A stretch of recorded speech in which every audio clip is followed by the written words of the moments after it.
Terkadang kita berbuat baik kepada orang lain bukan karena orang tersebut pantas diperlakukan dengan baik, tapi itu adalah tanda bahwa kita dibesarkan oleh orang-orang baik.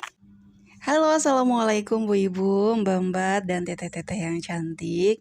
Apa kabar? Saya harap semoga semuanya dalam keadaan sehat dan bahagia selalu.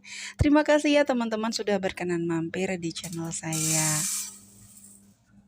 Tentu saja saya juga tidak lupa mengucapkan banyak-banyak terima kasih untuk teman-teman yang sudah berbaik hati mensupport channel saya dengan menekan tombol subscribe-nya. Semoga kebaikan teman-teman dibalas oleh Allah Subhanahu wa taala. Amin. Di video kali ini saya mau sharing tentang tips jadi ibu rumah tangga. Ini adalah video lanjutan dari video sebelumnya tentang beberapa keluhan ataupun masalah yang biasanya dihadapi oleh sebagian ibu rumah tangga. Kebetulan saya juga pernah merasakan gimana rasanya jadi ibu rumah tangga yang full time di rumah ya. Saat itu ada banyak perasaan dan juga pelajaran yang saya dapat. Pada awalnya saya sempat berpikir jadi ibu rumah tangga itu mudah-mudah aja, gampang-gampang aja. Tapi ternyata begitu kita terjun langsung, rasanya amazing banget. Saya sih berharap banget video ini tuh jadi daging semua gitu ya buat kita.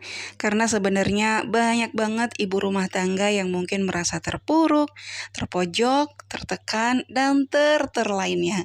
Cuma mungkin karena pekerjaan ibu rumah tangga itu nggak ada cuannya, nggak ada gajinya, jadi terkesan disepelekan ya oleh sebagian orang. Maka dari itu, sebagai sesama perempuan, sama-sama sebagai seorang ibu dan seorang istri, sudah selayaknya kita itu saling menguatkan satu sama lain. Kita langsung aja ke poin pertama, yaitu buat perencanaan di malam sebelumnya. Jadi silahkan teman-teman bisa membuat to-do list, apa-apa aja yang mau dilakukan besok gitu ya. Karena kalau kita nggak menyiapkan segala sesuatunya dari malam, besok pagi biasanya kita tuh cenderung panik, bingung mana duluan yang mau dikerjain. Karena pas kita bangun pagi itu biasanya kita akan langsung dihadapkan dengan setumpuk pekerjaan. Nah, jadi kita pagi itu buat prioritas, misalnya mengurus anak yang mau berangkat sekolah. Ini untuk teman-teman yang mungkin anak-anaknya sudah ada yang usia khususnya sekolah SD ya, karena kalau SMP SMA biasanya kan sudah bisa ngurus dirinya sendiri gitu ya. Lalu juga menyiapkan sarapan untuk pasangan yang mungkin pasangannya biasa berangkat pagi. Ngomong-ngomong soal persiapan yang harus kita lakukan di malam sebelumnya ya, kelihatannya mungkin aneh gitu ya.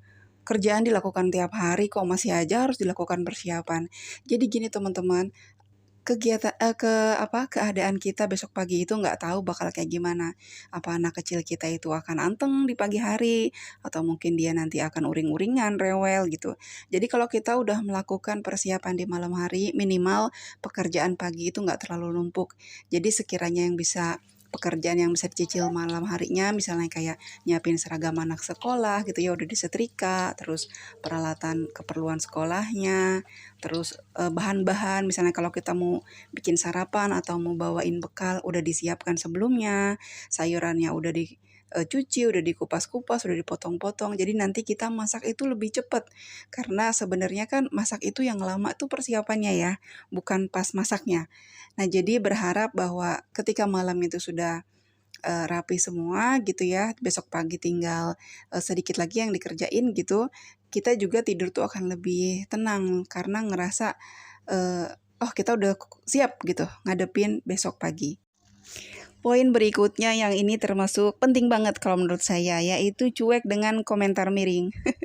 Namanya aja miring, nggak usah lah didengerin. Percaya nggak sih, ibu rumah tangga itu lebih sering dikritik dibandingkan para ibu bekerja loh. Banyak orang yang anggap kalau kerjaan ibu rumah tangga itu ya mungkin cuma duduk atau santai gitu ya. Yang seperti ini nggak usah diperdulikan ya Bun, jadi mereka pasti nggak tahu apa yang mereka bicarakan. Hal yang terbaik yang bisa kita lakukan itu adalah mengabaikan komentar mereka. Karena kita nggak bisa ngatur mulut orang ya, yang kita bisa atur adalah setelan kuping kita nih. Jadi ada suara-suara apa ya, miring, suara-suara sumbang nggak usah didengarkan. Nah kalau kita udah bisa mulai cuek nih sama komentar atau pendapat-pendapat yang sejenisnya yang nggak ngenakin di hati, nggak ngenakin di telinga, insya Allah deh kita akan merasa jauh lebih baik. Poin berikutnya yaitu coba ajarkan anak untuk bermain sendiri. Meskipun kita ibu rumah tangga itu menghabiskan banyak waktu gitu ya seharian di rumah sama anak, tapi ini nggak berarti kalau kita itu harus nongkrongin anak terus panjang waktu. Ajarkan anak kita untuk bermain sendiri supaya kita juga punya waktu untuk melakukan pekerjaan lain yang numpuk gitu ya, yang udah ngantri minta dikerjain nih satu persatu. Katanya nih, anak yang dibiarkan main sendiri itu justru nanti akan lebih kreatif dan tentu aja mandiri. Kadang-kadang kalau kita nongkrongin terus, kita gemes sama tingkahnya dia. Misalnya dia lagi belajar mewarnai sapi gitu ya. Kalau kita sebagai orang dewasa, sapi itu identik warnanya ya putih, kalau nggak coklat, kalau nggak hitam. Kalau misalnya ternyata anaknya itu mau ngewarnain itu warna pink atau biru, kita tuh pasti gatel komen, jangan itu nak, masa sapi pink, masa sapi biru. Padahal anak-anak itu harusnya dibebaskan untuk berkreasi. Jadi lebih baik sesekali anak dibiarkan aja untuk main sendiri. Tips berikutnya yaitu coba berdamai dengan kondisi rumah yang berantakan. Nah, siapa sih dari kita yang nggak stres kalau ngeliat rumah itu berantakan? Apalagi kalau kita udah nyapu, udah ngepel, udah rapi-rapi.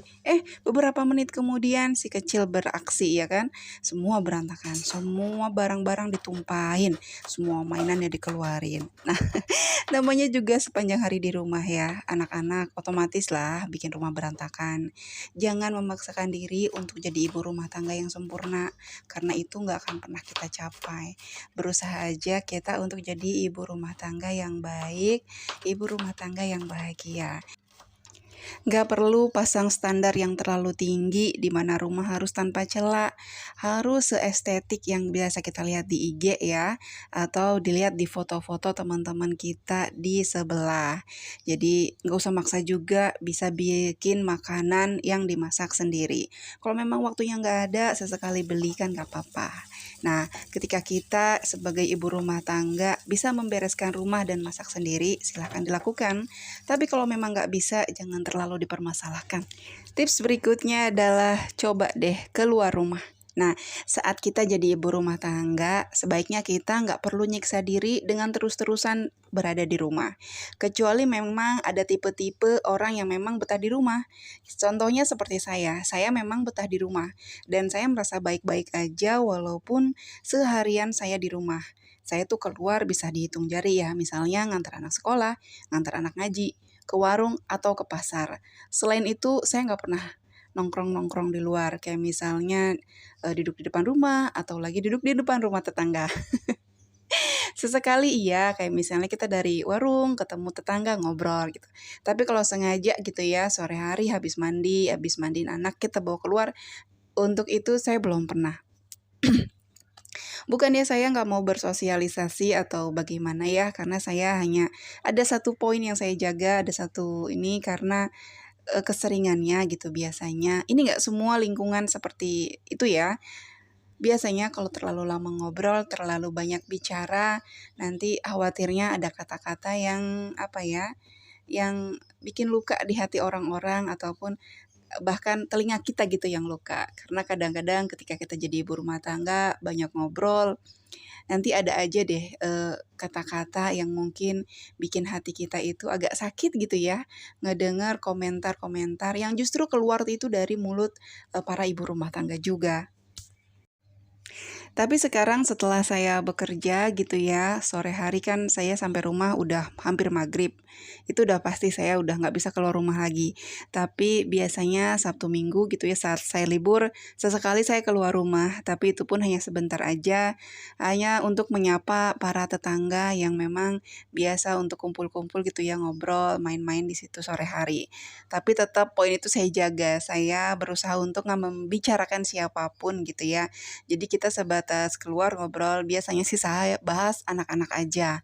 Saya berusaha sebisa mungkin untuk nggak kepo dengan kejadian di sekitar rumah, terutama untuk masalah urusan orang lain. Hati-hati banget karena saya khawatir. Saya paham gitu bahwa lidah kita ini nggak bertulang. Saya takut banget tanpa sadar gitu kata-kata kita itu ngelukain orang lain. Kan katanya diibaratkan ya, ketika kita menancapkan paku di sebuah pohon, begitu banyak paku yang kita tancapkan, mungkin aja kita bisa nyabut paku itu kembali. Ya, beberapa paku itu kita tancapkan, kita cabut semuanya, semuanya udah nggak ada yang tersisa di pohon, tapi lubangnya akan tetap tertinggal di pohon. Begitulah ucapan kita ketika kita udah meluncurkan kata-kata dari lisan kita, walaupun kita bisa minta maaf, walaupun kita bisa bilang bahwa kita nggak sengaja, keceplosan, dan lain-lain, tetap aja boleh jadi itu akan meninggalkan luka di hati orang lain, dan itu menakutkan banget teman-teman kalau buat saya pribadi, karena bisa jadi rasa sakit atau luka yang dirasakan oleh tetangga kita itu akan menjadi penghalang kita kelak di yaumul akhir ya. Boleh jadi mereka itu nanti akan antri gitu ya, antri meminta pertanggungjawaban dari lisan kita yang waktu di dunia itu dengan seenaknya aja kita bicara. Nah, itu dia beberapa tips untuk jadi ibu rumah tangga yang bahagia. Semangat ibu-ibu, karena kontrak kerja kita berhubungan langsung sama Allah, pahalanya juga ditransfer langsung sama Allah, insya Allah ya. Kita bisa mendidik anak-anak kita menjadi sebagai sosok yang diinginkan oleh Allah dan Rasulnya. Amin. Video kali ini sampai di sini dulu ya. Semoga bermanfaat. Terima kasih sudah nonton sampai selesai. Saya pamit undur diri. Assalamualaikum warahmatullahi wabarakatuh.